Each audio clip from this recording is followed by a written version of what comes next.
Hi everybody, this is Tor Storley, and I am back with another video. Okay, welcome to part 2 of this video series about stock analysis in R, in Positron, using DuckDB, I should say.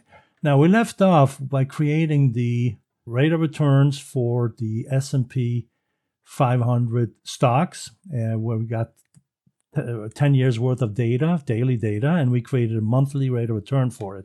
And we loaded it into this data frame called SP500 returns, and you can see what it looks like here. Now, what I want to do next then is now I want to put the data that I have and put them into 2 different tables, and I'm going to use DuckDB so we can get fast connection using C++ code-based database.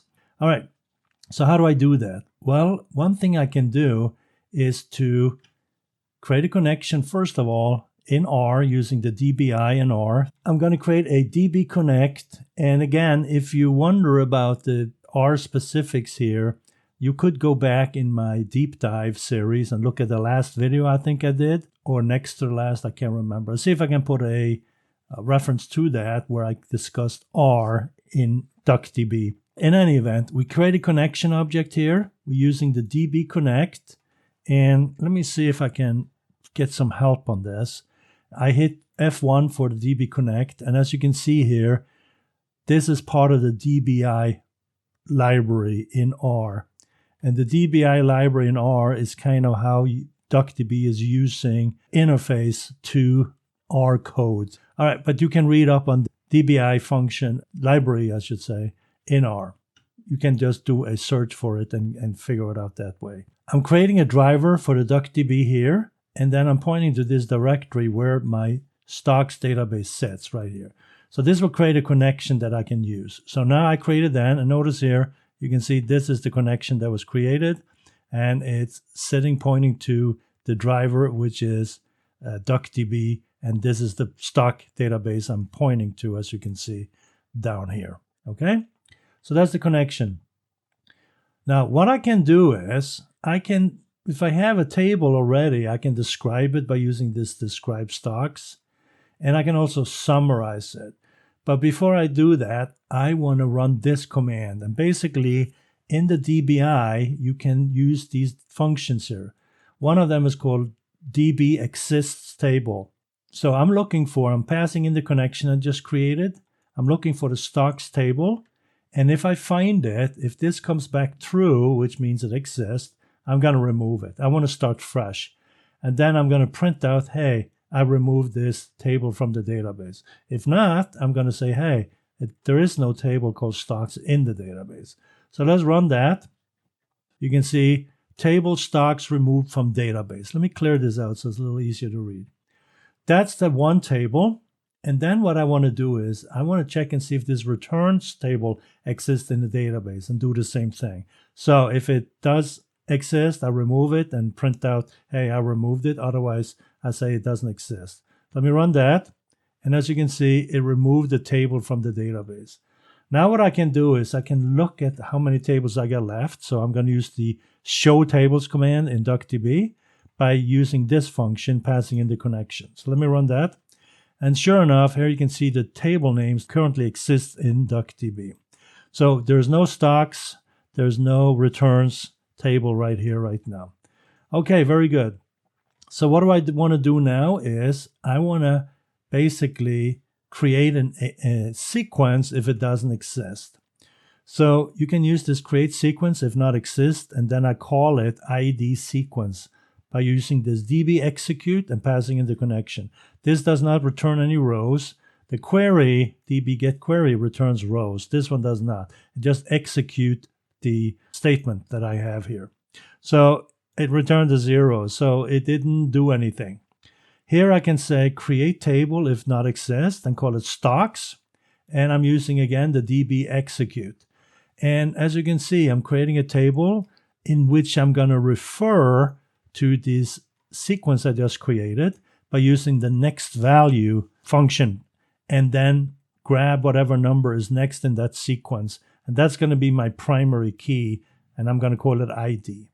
And then I add a created timestamp which by default is going to be the current timestamp. So this will actually insert a timestamp as well. So none of these columns need to be supplied. They will just take care of themselves once you insert records. So let me run this guy and create that table. Okay, so we're done with that one, and table is created. And again, if I wonder, I should be able to see if it actually was created. So I'm running this again, and sure enough, there you can see there's the stocks table. So I did create the table.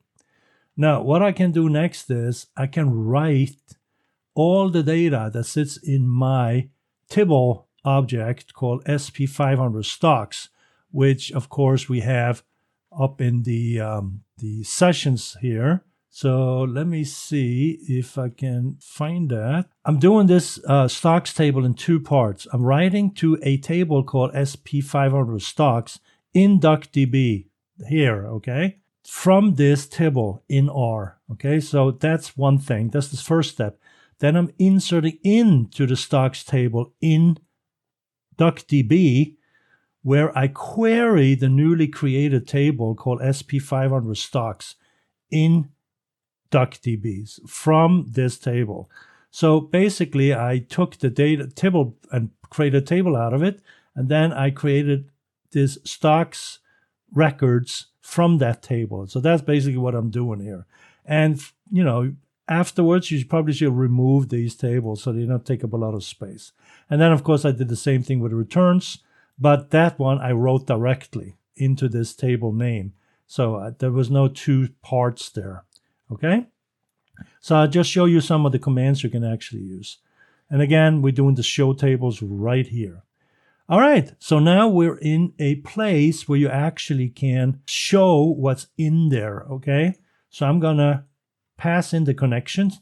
I'm going to use a get query method, and I'm going to pass in this command, summarize the stocks table, basically is what I'm going to do.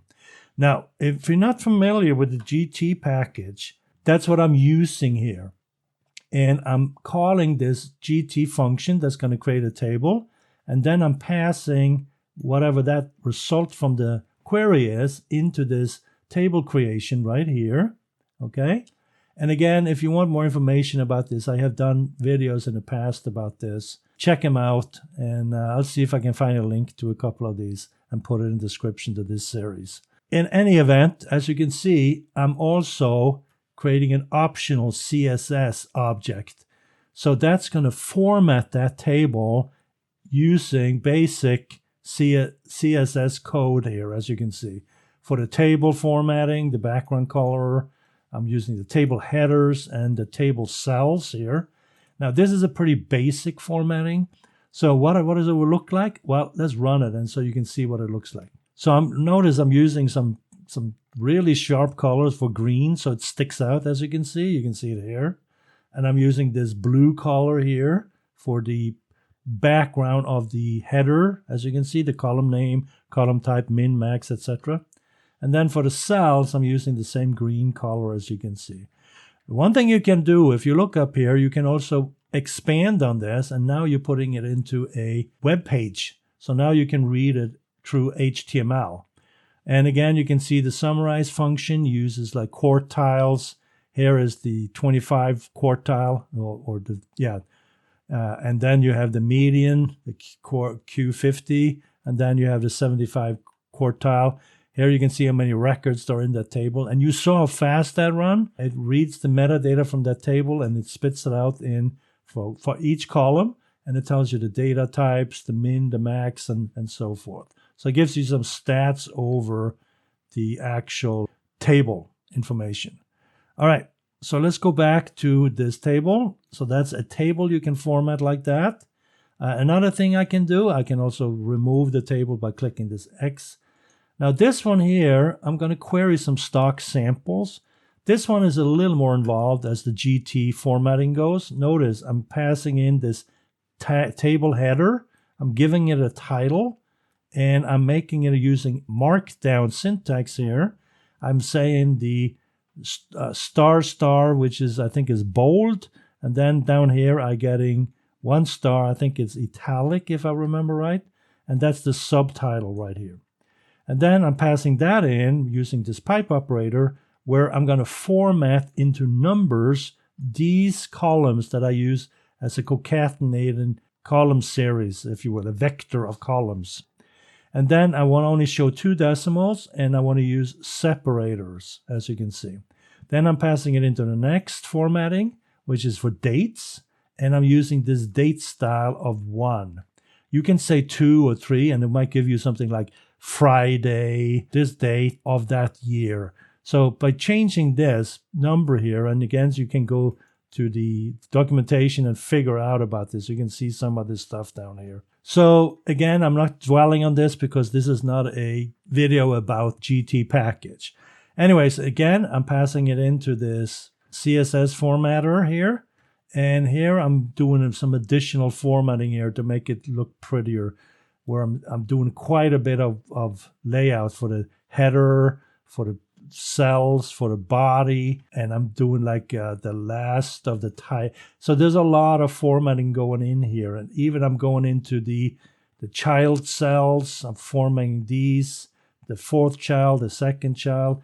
So again, when I run this, you can see a little bit more formatting going on. So this one looks a little more cooler. So if you look at a web page, notice I got shading in the back here of the table info in bold. Here's the subtitle. I got it all in green here. It's laid out nicely. It only has like 2 decimals and so forth. And the dates are formatted with using this formatting date of 1. Again, I'm also, as you can see, the column width and stuff is also styled up. So it gets a little wider. Yeah, that's a little more formatting that goes into that one, as you can see. Okay. So that was a little bit about the formatting of those tables. I can also do like another one here where I'm formatting this query, select everything from the returns table and order by date to a limit of 50 records. So when I run that guy, you can see that's what this one will look like. And again, I'm using 6 decimal points for the rate of returns. And you can see here is the 50 records that I just limited accidentally. I just grabbed 50 records from that data.